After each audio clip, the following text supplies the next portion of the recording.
تمام دیکھنے اور سننے والوں کو السلام علیکم۔ میں ہوں آصف انصاری اور آپ دیکھ رہے ہیں Asif Ansari Islamic content channel. Uhud کی لڑائی میں حضرت علی رضی اللہ تعالی عنہ کی بہادری۔ غزوہ احد میں مسلمانوں کو کچھ شکست ہوئی تھی، جس کی بڑی وجہ نبی اکرم صلی اللہ علیہ وسلم کی ایک ارشاد پر عمل نہ کرنا تھی۔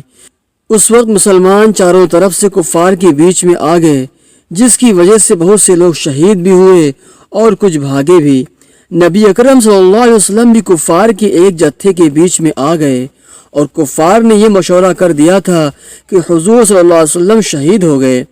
صحابہ اس خبر سے بہت پریشان حال تھے اور اسی وجہ سے بہت سے بھاگے بھی اور ادھر ادھر متفرق ہو گئے۔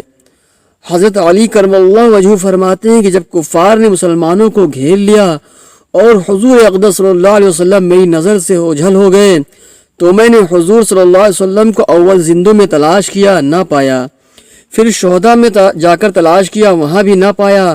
تو میں نے اپنے دل میں کہا کہ ایسا تو ہو نہیں سکتا کہ حضور صلی اللہ علیہ وسلم لڑائی سے بھاگ جائیں۔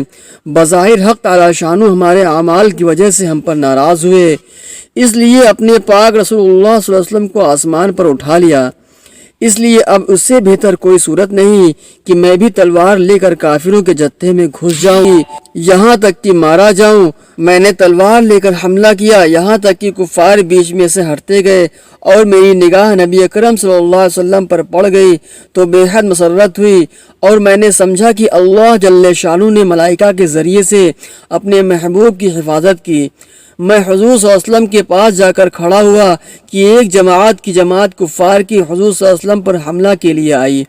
حضور صلی اللہ علیہ وسلم نے فرمایا کہ علی، ان کو روکو۔ میں نے تنہا نے اس جماعت کا مقابلہ کیا اور ان کے منہ پھیر دیے اور بعضوں کو قتل کر دیا۔ اس کے بعد پھر ایک اور جماعت حضور صلی اللہ علیہ وسلم پر حملہ کی نیت سے بڑھی۔ آپ صلی اللہ علیہ وسلم نے پھر حضرت علی رضی اللہ تعالی عنہ کی طرف اشارہ فرمایا۔ انہوں نے پھر تنہا اس جماعت کا مقابلہ کیا۔ اس کے بعد حضرت جبریل علیہ السلام نے آ کر حضرت علی رضی اللہ تعالی عنہ کی اس جوان مردی اور مدد کی تعریف کی تو حضور صلی اللہ علیہ وسلم نے فرمایا، انہ منی وانا منہ، بے شک علی مجھ سے ہیں اور میں علی سے ہوں۔ یہاں کمال اتحاد کی طرف اشارہ فرمایا تو حضرت جبریل علیہ السلام نے عرض کیا، وانا منکما، میں تم دونوں سے ہوں۔ ایک تنہا آدمی کا جماعت سے بھڑ جانا اور نبی اکرم صلی اللہ علیہ وسلم کی مقدس ذات کو نہ پا کر مر جانے کی نیت سے کفار کے جمگھٹے میں گھس جانا، جہاں ایک طرف حضور صلی اللہ علیہ وسلم کے ساتھ سچی محبت اور عشق کا پتہ دیتا ہے، وہاں دوسری جانب کمال بہادری اور دلیری جرأت کا بھی نقشہ ہے۔ تو دوستو، ہمیں آپ صلی اللہ علیہ وسلم کی ایک ایک سنت پر عمل کرنا چاہیے۔ دین بہت ہی مشقت کے بعد ہم تک پہنچا ہے۔ اللہ تعالی ہم سب کو عمل کرنے کی توفیق عطا فرمائے۔ ویڈیو کو زیادہ سے زیادہ لوگوں تک شیئر کیجیے۔ السلام علیکم ورحمۃ اللہ وبرکاتہ۔